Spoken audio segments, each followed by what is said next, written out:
Hi all, welcome back. ഇന്ന് ഞാൻ കാണിക്കുന്നത് സിമ്പിളായിട്ട് റെഡിയാക്കാൻ പറ്റിയ ബ്രേക്ക്ഫാസ്റ്റ് റെസിപ്പിയാണ് കേട്ടോ. റവ ഇഡ്ഡലി. നമ്മൾ റവ വെച്ചിട്ടുള്ള ഉപ്പുമാവെല്ലാം കഴിച്ചിട്ട് ശരിക്കും പറഞ്ഞാൽ മടുത്തിട്ടുണ്ടാകും. അങ്ങനെ മടുത്തതാണെങ്കിൽ എന്തായാലും ട്രൈ ചെയ്ത് നോക്കണ്ട. നല്ല അടിപൊളി റെസിപ്പിയാണ് കേട്ടോ ഇതിന് വേണ്ടിയിട്ടില്ലേ ചെറിയ പീസ് ഇഞ്ചിയും കുറച്ച് വെളുത്തുള്ളിയും പിന്നെ കുറച്ച് കറിവേപ്പിലയും പിന്നെ 3-4 പച്ചമുളക് എടുത്തിട്ടുണ്ട്. പിന്നെ ഇല്ലേ ഞാൻ ഈ കറിവേപ്പില പച്ചമുളകൊക്കെ ഇതുപോലെ കണ്ടെയ്നറിലാക്കി വെക്കലാണ്. എല്ലാ വെജിറ്റബിളും ഞാനിങ്ങനെ സ്റ്റോർ ചെയ്യലാണ് കണ്ടെയ്നറിലൊക്കെ വെച്ചിട്ട്. പക്ഷേ പച്ചമുളകൊക്കെ വെക്കുമ്പോൾ ഞാൻ ഇതുപോലെ ടിഷ്യൂ വെച്ച് കൊടുക്കും, അടിയിലും മേലെയും വെച്ച് കൊടുക്കും കേട്ടോ. ഇങ്ങനെ വെച്ച് കഴിഞ്ഞാലില്ലേ കുറേ നാൾ പച്ചമുളകൊന്നും മോശമാവാണ്ട് നിൽക്കും. പിന്നെ ഇതുപോലെ സ്റ്റോർ ചെയ്യുന്ന ടൈമിലില്ലേ നമ്മൾ വെച്ചിട്ടുള്ള ടിഷ്യൂ പേപ്പർ വെറ്റായിട്ടുണ്ടോ എന്ന് ചെക്ക് ചെയ്യണം കേട്ടോ. 3-4 ദിവസമൊക്കെ കൂടുമ്പോൾ വെറ്റായിട്ടുണ്ടെങ്കിൽ ടിഷ്യൂ പേപ്പർ ചേഞ്ച് ചെയ്ത് കൊടുത്താൽ മതി. ചേഞ്ച് ചെയ്യുന്നില്ലെങ്കിലല്ലേ എല്ലാ പച്ചമുളകും മോശമായി പോകും. പിന്നെ കണ്ടെയ്നറിലൊന്നും ഇട്ട് വെച്ചിട്ട് കാര്യമില്ല. അപ്പോൾ ഈ ഒരു ടിപ്പിൽ എല്ലാവർക്കും അറിയുണ്ടാവും, എന്നാലും അറിയാത്ത ആൾക്കാരുണ്ടാവില്ലേ, അവർക്ക് വേണ്ടിയിട്ട് ഷെയർ ആക്കിയതാണ്.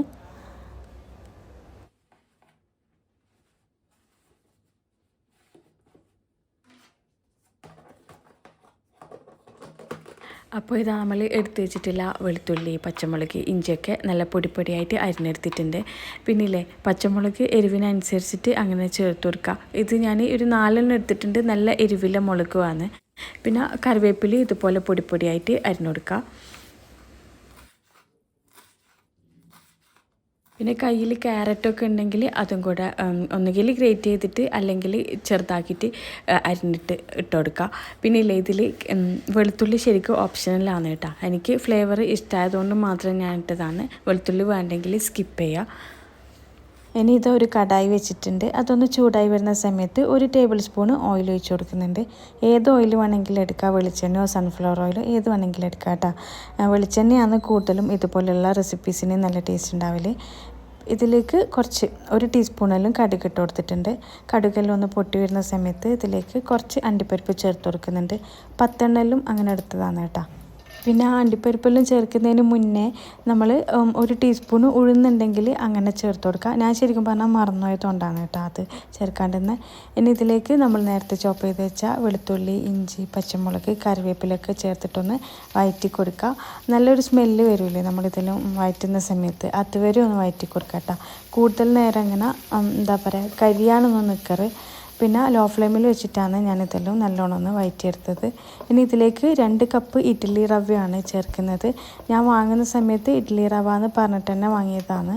പിന്നെ സാധാ റവ ഉണ്ടല്ലോ നമ്മൾ ഉപ്പുമാവൊക്കെ റെഡിയാക്കുന്നത്, അതുണ്ടെങ്കിൽ അത് ചേർത്ത് കൊടുക്കുക. ഏതായാലും കുഴപ്പമില്ല കേട്ടോ. 2 കപ്പ് ഇട്ട് കൊടുത്തിട്ടുണ്ട്. പിന്നെ നമ്മൾ റോസ്റ്റ് ചെയ്യുന്ന സമയത്തുണ്ടല്ലോ ലോ ഫ്ലെയിമിൽ വെച്ചിട്ട് വേണം ആക്കാൻ വേണ്ടിയിട്ട്. കളറൊന്നും ചേഞ്ച് ആവാനൊന്നും നിൽക്കറ്. നമ്മൾ റവയിൽ റോസ്റ്റ് ചെയ്യുന്ന സമയത്ത് നല്ലൊരു സ്മെല്ല് വരില്ലേ, അതുവരെ ഒന്ന് റോസ്റ്റ് ചെയ്തിട്ടെടുക്കുക കേട്ടോ. ലോ ഫ്ലെയിമിലിട്ടിട്ട് കുറച്ച് ടൈം ഒന്ന് റോസ്റ്റ് ചെയ്തെടുത്തിട്ടുണ്ട്. ഇനി ഇതൊന്ന് വേറെ ഒരു ബൗളിലേക്ക് മാറ്റി കൊടുക്കലാണ്. പിന്നെ ഇനി ഇതിലേക്ക് വേണ്ടതുണ്ടല്ലോ യോഗട്ടാണ്. കുറച്ച് പുളിയുള്ള തൈരായാലും കുഴപ്പമില്ല, പുളിയില്ലാത്തതാണെങ്കിൽ അത് എടുക്കാം കേട്ടോ. ഞാനിതിപ്പോൾ പുളിയില്ലാത്ത തൈരാണ് എടുത്തിട്ടുള്ളത്. 2 കപ്പ് തൈരാണ് ഒഴിച്ചിട്ടുള്ളത്. എൻ്റെ കയ്യിൽ ആകെ 1.5 കപ്പ് എങ്ങാനും ഉണ്ടായിട്ടുള്ളൂ. ബാക്കി 1/2 കപ്പ് ഞാൻ വെള്ളയിൽ ഒഴിച്ചിട്ട് അങ്ങനെ അഡ്ജസ്റ്റ് ആക്കിയിട്ട് 2 കപ്പ് ആക്കി എടുത്തതാണ്. 2 കപ്പ് ഫുൾ ആയിട്ടുണ്ടെങ്കിൽ അങ്ങനെ എടുത്തോട്ടാ. ഇനി ഇതിലേക്ക് ഉപ്പാണ് വേണ്ടത്. കുറച്ച് എന്താ പറയുക ടേസ്റ്റിനനുസരിച്ചിട്ട് ഇട്ട് കൊടുക്കാം. ഇനി ഈ തൈരും റവയിലും ഒന്ന് നല്ലോണം ഒന്ന് മിക്സ് ചെയ്തിട്ട് എടുക്കണം കേട്ടോ, കുറച്ച് ടൈമിൽ തന്നെ. ഇനി ഈ റവയിലേക്ക് 1/2 കപ്പ് വെള്ളം കൂടി ഒന്ന് ഒഴിച്ചിട്ട് മിക്സ് ആക്കിയിട്ട് എടുക്കാം. ഇനി ഈ റവ ഉണ്ടല്ലോ 10-15 മിനിറ്റ് ഒന്ന് റെസ്റ്റ് ചെയ്യാൻ വേണ്ടിയിട്ട് മാറ്റി വെക്കുക. അപ്പോൾ ഇതാ 15 മിനിറ്റിന് ശേഷം ഞാൻ ഇതെടുത്തിട്ടുണ്ട്. അപ്പോഴത്തേക്ക് നമ്മൾ നേരത്തെ ഒഴിച്ച വെള്ളത്തിലെല്ലാം കിടന്നിട്ട് റവ നല്ല സോക്കായി വന്നിട്ടുണ്ട്. ഞാനിതിലേക്ക് 1/4 കപ്പ് വെള്ളം കൂടി ഒഴിച്ചിട്ടൊന്ന് നല്ലോണം ഒന്ന് മിക്സ് ആക്കിയിട്ടൊന്ന് എടുത്തതാണ് കേട്ടോ ഇത്. ഇനി ഇതിലേക്കില്ലേ 1/4 ടീസ്പൂൺ ബേക്കിംഗ് സോഡയും കൂടെ ചേർത്ത് കൊടുക്കുന്നുണ്ട്. എന്നിട്ട് നല്ലോണം ഒന്ന് മിക്സ് ചെയ്തിട്ട് എടുക്കുക. ഇനി ഇതാ നമ്മൾ ഇഡ്ഡലി തട്ടിലേക്ക് കുറച്ച് ഓയിൽ സ്പ്രെഡ് ചെയ്ത് കൊടുക്കുക. എന്നിട്ട് സാധാരണ നമ്മൾ ഇഡ്ഡലി ചുടൂലേ അതേപോലെ തന്നെ കേട്ടോ. പിന്നെ ബേക്കിംഗ് സോഡ ചേർക്കാണ്ടും നമുക്കിത് റെഡിയാക്കാം കേട്ടോ. അപ്പോൾ എന്താ പറയുക നല്ലോണം അങ്ങനെ മേൽഭാഗമൊന്നും അങ്ങനെ ഫ്ലഫി ആയിട്ടൊന്നും വരുമോയെന്ന് ചെയ്യില്ല. ബേക്കിംഗ് സോഡ ചേർത്തിട്ടില്ലെങ്കിൽ ചേർത്ത് കഴിഞ്ഞാൽ നല്ല ഫ്ലഫി ആയിട്ട് വരും.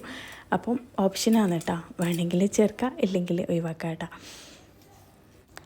പിന്നെ ഇഡ്ഡലി തട്ട് നിറയെ അങ്ങനെ ബാറ്റർ സെറ്റ് ചെയ്യരുത് കേട്ടോ. ഇതിങ്ങനെ പൊങ്ങി വരുന്ന ടൈമിൽ മേലുള്ള തട്ടിലങ്ങനെ ടച്ച് ചെയ്യുന്നതുകൊണ്ടാണ്. സാധാ ഇഡ്ഡലിയിലും ഫില്ല് ചെയ്യുന്ന പോലെ അങ്ങനെ ചെയ്താൽ മതി. ഇനി ഇതൊന്ന് സ്റ്റീം ചെയ്തിട്ട് എടുക്കാം കേട്ടോ കുറച്ച് ടൈം. എനിക്ക് ഭയങ്കര ഇഷ്ടപ്പെട്ട റെസിപ്പീസിൽ ഒന്നാണിത്. എനിക്കങ്ങനെയാണ് ബ്രേക്ക്ഫാസ്റ്റ് ഭയങ്കര നിർബന്ധമാണ് കേട്ടോ. അപ്പോൾ ഞാൻ ഈ ബ്രേക്ക്ഫാസ്റ്റിൽ എന്തെല്ലോ ഇങ്ങനെ എന്താ പുതിയ സ്പെഷ്യലുള്ള നോക്കിയിട്ട് അങ്ങനെ ചെയ്യലുണ്ട്.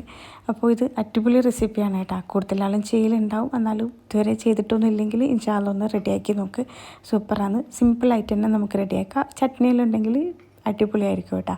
ഇൻഷാ അല്ലാഹ് എൻ്റെ വീഡിയോ ഇഷ്ടപ്പെട്ടിട്ടുണ്ടെങ്കിൽ എന്തായാലും ലൈക്കെല്ലാം ചെയ്യണം. ഇതുവരെ സബ്സ്ക്രൈബ് ചെയ്തിട്ടില്ലെങ്കിൽ അതൊന്നും മറക്കില്ല കേട്ടോ. ഇനിയും നല്ല നല്ല റെസിപ്പീസും വീഡിയോസെല്ലാം ആയി വരുന്നവരേക്കും.